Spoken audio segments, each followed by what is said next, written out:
The Street Files. A complete mystery short story every Wednesday. File 7. Cambridge Blues.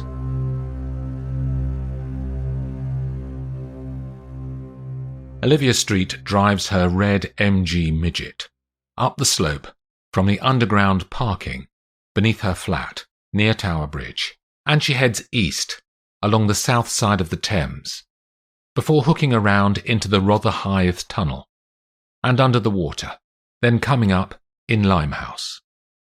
Poppy has been staying with friends in Narrow Street, that runs beside the river, and Olivia hits the horn on her car after messaging her daughter to say that she's waiting outside. The girl appears and runs across to the car, then drops in beside her mother. "Did you have a good time?" "Not enough sleep," says Poppy. "I'm going to doze on the journey." They cut along through the Saturday traffic on the streets of London, past East Ham, Woodford and Thaden Boys, until they break out of the city's gravity and go north on the M11 motorway to the capital city of Cambridgeshire. Poppy stays asleep until the car comes off the motorway and Olivia drives the 2 miles from the centre of Cambridge to her alma mater, Girton College. As they pull off the road and turn into the grounds, they see the rugged red brick Victorian gatehouse ahead of them. A tall undergraduate student with her blonde hair in a buzz cut directs them to park against one of the inner walls. "Welcome to Girton," she says. "Are you here for the jobs conference?" "I'm one of the speakers, Olivia Street." "Which talk are you giving?" says the girl. "Criminal law and investigation." "Oh yeah, I'm going to that." Her eyes widen. "Any dead bodies?" "Possibly," says Olivia. "Are you a Girton girl?" "I was here as an undergraduate, yes." "I thought so. I'm Layla. Follow me." As they walk across to the main building, Layla turns to Poppy. "I can show you around if you like." She takes them to the reception, and they're given keys to bedrooms in the main building. Olivia is told that there's afternoon tea being served to the speakers, so Poppy dumps her bag in her room, and she and Layla walk off to explore the place. The autumn sun is making a valiant effort to bring warmth to the rolling lawns of Girton College. "What year are you in?" says Poppy. "Second. I'm in a house share down the road this year. Had to sort it out last minute because one of the girls I was going to share with got thrown out." "What did she do?" "Cheated on coursework and exams. They reckon she only got here because she was the daughter of one of the professors anyway, Millicent Fuller. It was all made doubly worse because Prof Fuller, her mum, applied to be the new mistress and didn't get the job." "How did the girl cheat?" "She slept with a PhD researcher and stole his prep work on the exam questions, and when it all came out, she'd also got him to write her coursework for her. He felt guilty and went to his department head, Prof Bailey," says Layla. "It was at the end of last term. Just as the new mistress arrived. It was a right old mess. They hushed it up, though," she continues. "I reckon the new mistress did some sort of deal or she would have lost 4 academic staff in her first week." In the Great Hall, there are 20 speakers and various college staff gaggling around trestle tables with tea and cakes on them. Olivia introduces herself to various people, all of whom are speaking at the conference tomorrow about different areas of work that the Girton students might be interested in. After half an hour, Olivia sees a woman in her 50s enter the hall. She has beautiful posture and is wearing an immaculate Ralph Lauren suit. One of the women who is serving pours her a cup of tea, and she walks towards Olivia. "I'm the mistress of Girton. Evelyn Staples." She extends a manicured hand to shake. "Hello, I'm Olivia Street." "I know," she says, holding Olivia's gaze. "I personally selected all of the speakers for tomorrow. Some of them were already known to me." She looks around and points out people in the room. "That man there, Teddy, worked with me in industry," says Evelyn. The girl there was my au pair, and the tall chap by the wall and I set up a business together. What about me? I don't know you. You came recommended. Olivia ignores the obvious question. You're new to this position, aren't you? What are your plans for the college? It's time to make fundamental changes to the way Girton goes about its business. We've got too much dead wood. This rolling stone has gathered too much moss, if you'll excuse the mixed metaphors. You're planning fewer teaching staff? No, but I want to bring in new people. Some futures will be best served outside the college.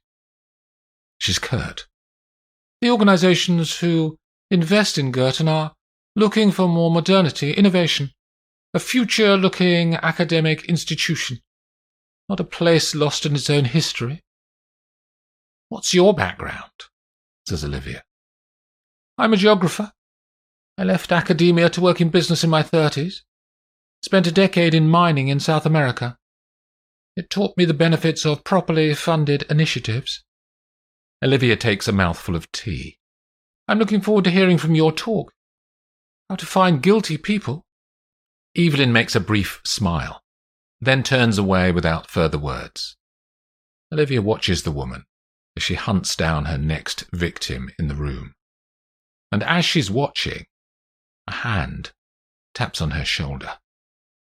Olivia Street, says a voice, and she recognizes it immediately. She turns around. Professor Bailey, you look just the same. And you've grown up, he says, in that fundamental way that he always talked. I think you can call me Alan now. They smile. He leans towards her. Let's escape, shall we? I've had all the tea I need this week. I saw you were cornered by the new mistress just now, so you probably need to recover. They walk out and down one of the many corridors in the building, then out across Woodlands Court, a square quadrangle of grass, surrounded by 4 sides of red brick rooms for students and staff. The professor's study is in the far corner of the building, with an unspoilt view south across the rolling grounds of the college.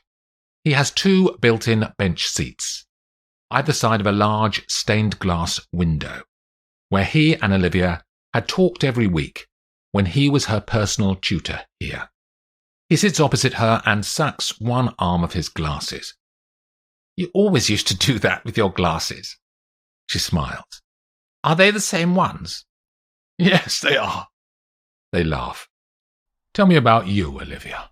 What life did you create after you left here? Freelance lawyer and investigator. You stayed with law then? Were you tempted to become a barrister? I did get a place in Chambers, but it wasn't me, she says. Too stuffy and not exciting enough. That doesn't surprise me, says Alan.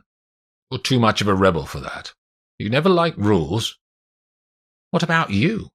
She says. You don't like the new mistress, then, I take it. She's out for scalps, that's for sure. You're safe there. Your new book got plaudits, I saw. I may go away, he says. Italy. I haven't been on a research trip for a year. Something to take my mind off, you know. Take your mind off what? You said you're an investigator, Olivia. See what you make of this. He goes to his desk on the far side of the room and rifles through the messy piles of papers and books. He pulls out an envelope, returns to the seating and hands the envelope to her. It has his name, neatly typed on the outside. Inside is a single thick cream piece of paper, folded in 3. She unfolds it and looks at the words. Read it aloud, if you would. I have documents that show that you're not what you say you are, and how you've used people over the years for your own ends. Now it's time to pay. I want recompense or I'll send my evidence to the college. She looks up at the man, and his face is crumpled with concern. Do you know what they're talking about? She says. No idea, some crank. But you're worried, I can see, says Olivia. If it's just some crank, then Why are you concerned? I'm not a boat rocker. The new mistress wouldn't like police inquiries in her first 3 months. You're not going to pay, surely? I'm not sure what else I can do. Go to the police. Tell them to keep it confidential from the college authorities. You can't just give in. I'll think of something, he says, and he smiles gently. It's frosty the next morning, and dew glistens across the grounds of Girton College when Olivia pulls open the blinds at the window of her room. It's still early, so she finds her running gear in her suitcase and pushes out into the chillness of the brittle light. She heads out across the grass and all the way to the edge of the sports fields, then turns back. As she reaches the main building, a BMW police car rumbles off the main road and up the driveway. A dark-haired man in his 30s jumps out as soon as the vehicle stops, and he runs to the main reception doors, but they're locked. Olivia walks over to him. Are you trying to get in? This entrance is shut on a Sunday. Can you get me in? He produces a police warrant card from his jacket pocket. Come with me, she says, and leads him around the side of the main building and into one door that is always open. Where are you trying to get to? The mistress's office. I'll show you. They walk up the stairs to a long corridor, and Olivia leads him to a large door near to the centre of the whole building. Here, she says. But she's probably at home at this time on a Sunday.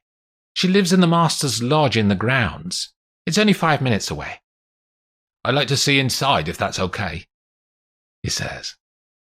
Olivia tries the handle, and the door is unlocked. She walks through and immediately sees the mistress of Girton. The woman is lying on the floor on her back. Her dead eyes are staring up at the ceiling. We got an anonymous call, says the policeman. You know who she is? No, the caller didn't say. Just said there's a body in the mistress's office in the college. She was the mistress, Dr. Evelyn Staples. Olivia walks carefully across the floor. Don't touch anything. I'm aware, she says. This is poisoning by the look of it. Redness around the mouth. Signs of dried vomit on her clothes and the carpet. She's been here for an hour, at least. Possibly longer. Who are you? He says. Olivia Street.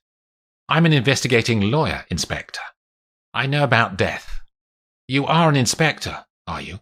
She says, and holds out her hand to him. Inspector Weeks, Cambridgeshire Constabulary. You're going to need insider knowledge of the college to find your killer, Inspector. I was a student here at 18. I can be your insider. He takes a deep breath out but doesn't say anything. I've worked with many police forces in the UK on different cases. The Met, Devon and Cornwall, Greater Manchester. I can help you. All right, but don't get in the way.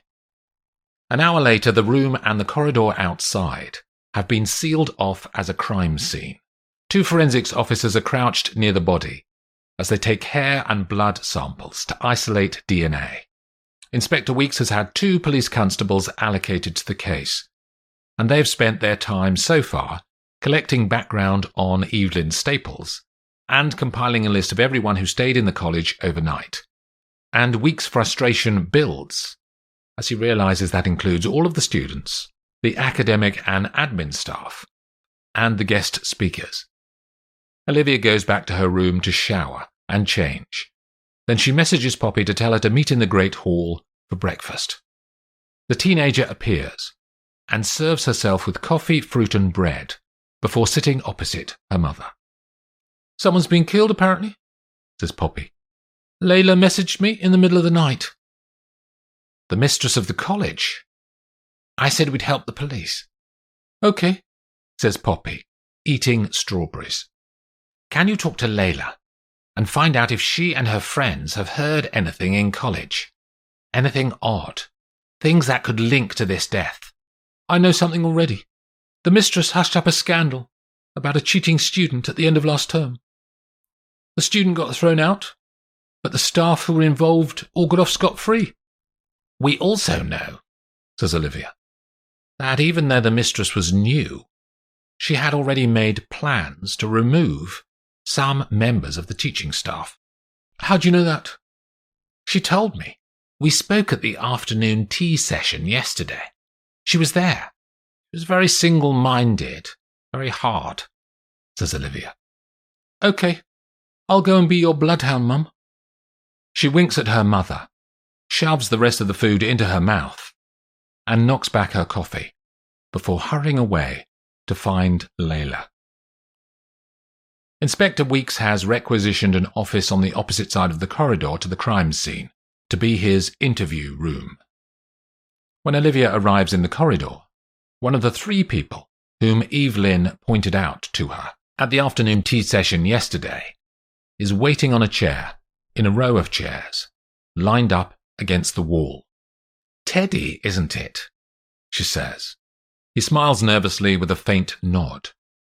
The mistress pointed you out to me yesterday. She said you 2 worked in industry together? He has dark blue eyes and a boyish face with neat fair hair. Yeah, we did. 5 years. He seems nervous, she notices. Which industry was that? Chemicals? He says. Industrial bleach? Did you like her? Says Olivia. What do you mean? It's a fairly straightforward question. She was all right. He looks at the closed door to Inspector Weeks' interview room. She can see that he's avoiding eye contact now. Evelyn was quite a forceful woman. I bet she annoyed some people in industry. She did. Did she annoy you? He shakes his head. I don't get annoyed. This man lies badly, Olivia thinks, just before the door opens and Inspector Weeks calls Teddy inside. There's a forensics officer working outside the mistress's office on a makeshift trestle table opposite. He has brown glasses that match his eyes, and his curly black hair is squeezed into a blue hairnet. All done? Says Olivia. I'm helping the inspector with college liaison. The man is labelling sample tubes. Only just started, really, all inconclusive so far, he says. Poison, though. Yeah, she choked on it. Not pretty. She would have taken a few minutes to die. So the killer must have just watched her choking, really. Grisly. In the distance, Olivia can see another of the people from the afternoon tea session walking towards the interview room. The au pair is a tiny woman in her late 20s, with large green eyes and long dark hair tied back. Olivia walks over to her. The inspector's only just started talking to someone in there. You may have to wait a while. The au pair launches into saying what's on her mind straight away. I always thought you'd meet a sticky end like this, she says, turning her eyes to Olivia. Why'd you say that? Unkind she was. When were you her au pair? Summer before last. She has an 8-year-old and a 10-year-old, both dreadful. Do you think her lack of kindness was the reason that someone would want to kill her? She was obnoxious to everyone, as far as I saw. Her ex-husband's got the kids now. They divorced on Christmas Eve last year. Can you believe it?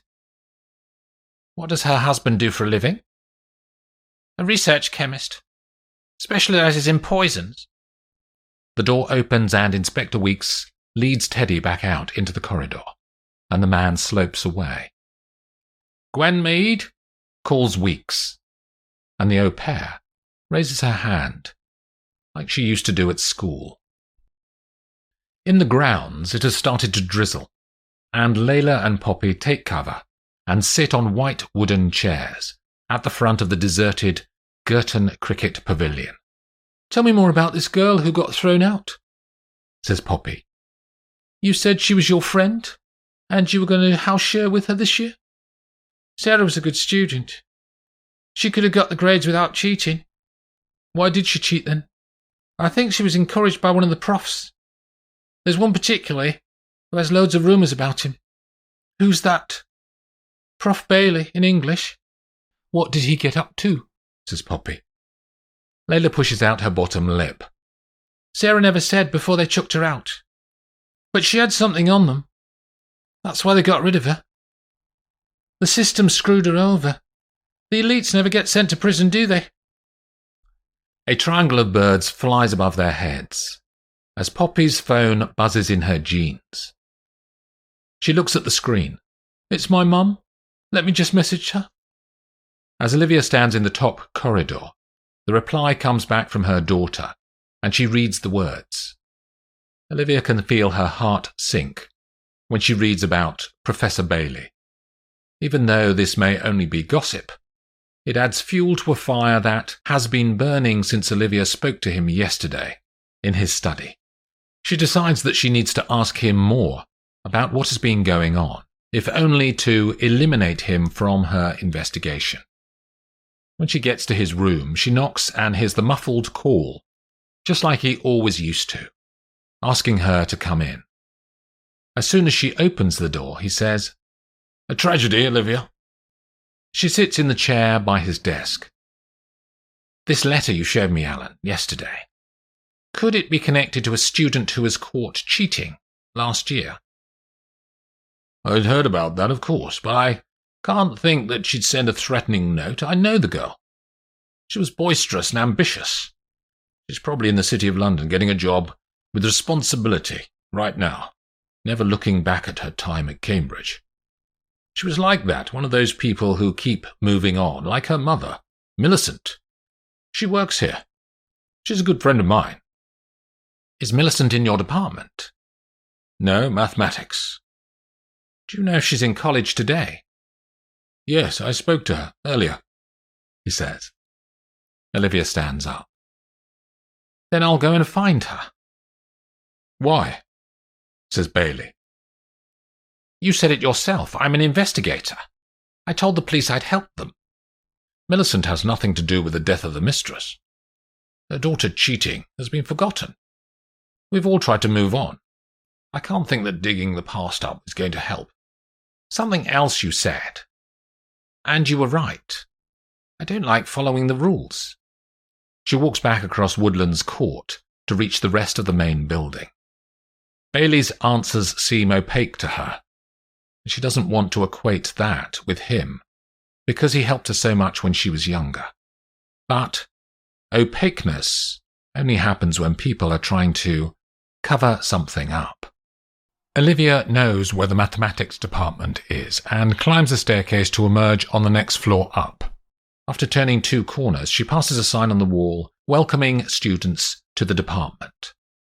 Next to the sign is an open door to an office, and inside is a woman in her late 40s, sitting at a desk. Her light brown hair is in a perm, and her blue eyes look honest. The woman looks up when Olivia walks in. "I don't know you," she says. "Are you Millicent Fuller?" "Who are you?" "Olivia Street. I'm a Girton girl. Alan Bailey said you'd be here today." "What do you want?" "I wanted to know about your daughter. She cheated, and the mistress threw her out." "Are you with the police?" "I'm helping them. That debacle with Sarah had nothing to do with Evelyn's death." "Why did she cheat?" "She was bright by all accounts." "Because she could," says Millicent. "We're taught that we can do anything, aren't we? I went to Oxford, but it's the same there. That's the whole idea, isn't it? Limitless potential. So no one can tell us what we can't do because there's nothing we can't do." "Does that include taking someone's life?" says Olivia. Millicent pretends to start reading the papers in front of her. "You applied for the job of mistress, didn't you? Then you weren't successful. And the woman who did get the job subsequently threw your daughter out of college. That's a good basis for revenge. don't you think, Professor? Millicent raises her eyes again. How was she killed? She says. Poison. Right. That's not the way I'd do it. My field of expertise is mathematics, which I'm sure that even you arts graduates know that it's not about numbers. It's about logic. I'd have stabbed her wearing gloves with a knife stolen from my enemy, which had my enemy's DNA all over it. Poisons have to be purchased, and purchases nowadays have a long tail of digital detritus that is easily traced. Daggers are much more analog. There's no humanity in her eyes as she speaks.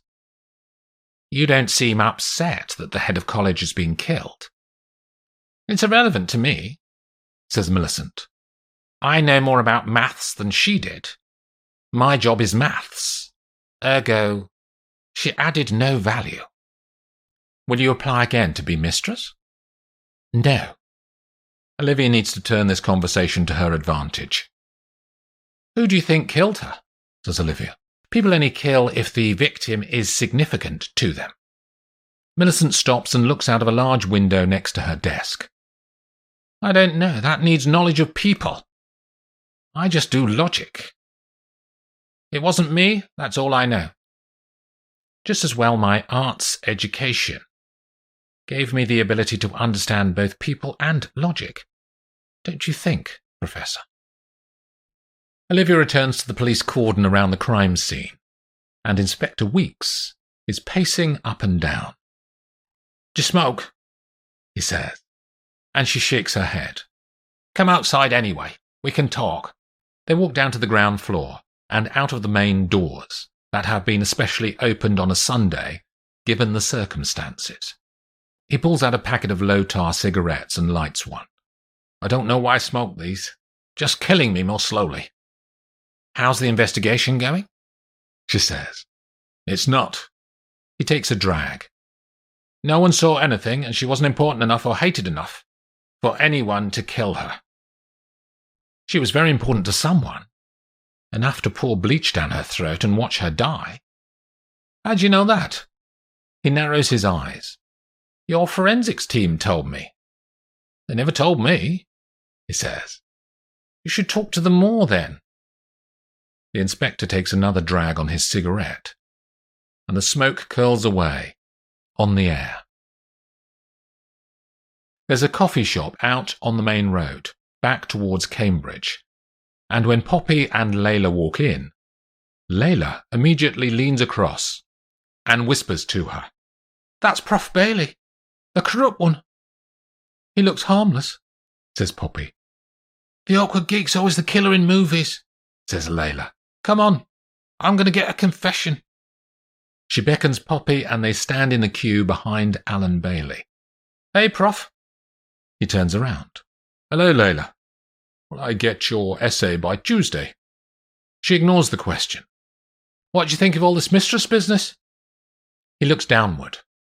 Sad. You didn't like her, says Layla. I could always tell. I used to watch the two of you in Great Hall at dinner. You had no time for her. I'd rather not speak ill of the dead. She was a recognised academic in geography, and that sort of calibre is a boost for Girton. That sounds like an official statement, Prof. Poppy has been watching him. You're upset, aren't you? And who are you? Says Bailey. I'm a friend of Layla's.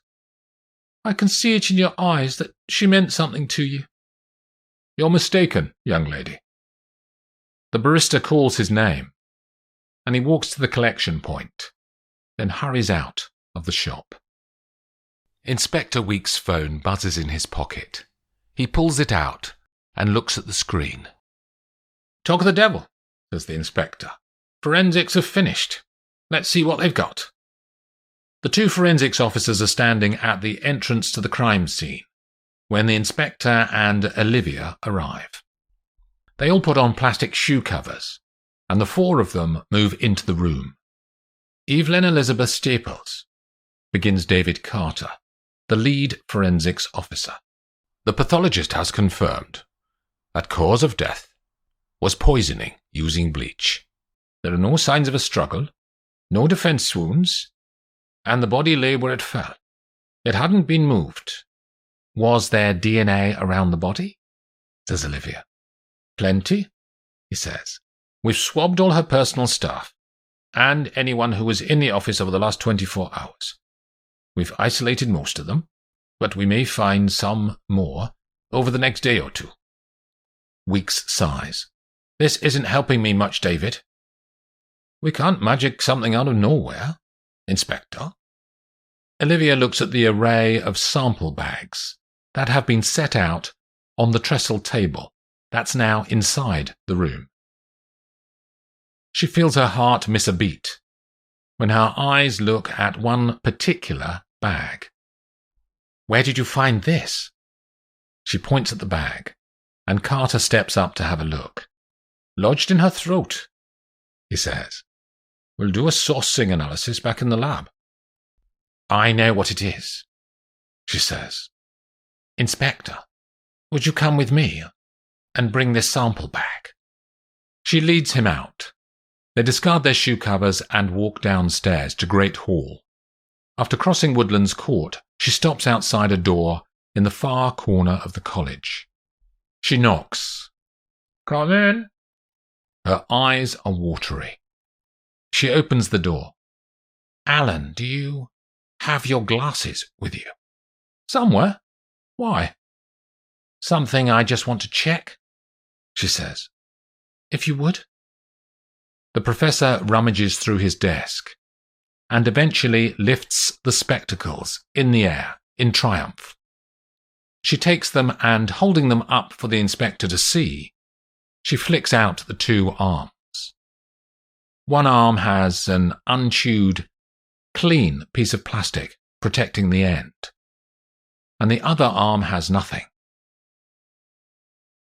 Inspector, would you hold up the sample bag? She says.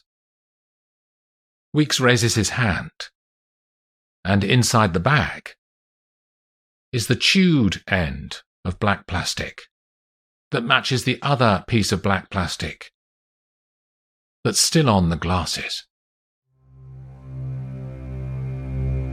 The Street Files, a complete mystery short story every Wednesday.